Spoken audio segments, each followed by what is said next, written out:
Musim kemarau tahun 2019 membuat penjualan pendingin ruangan atau AC meningkat dibandingkan biasanya.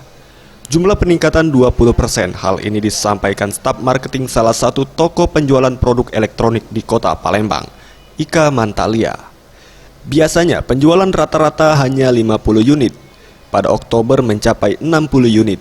Sementara untuk sistem pembayaran sendiri didominasi 90% sistem kredit. Dan penjualan produk elektronik secara keseluruhan juga meningkat, antara 25 hingga 30% pada Oktober 2019.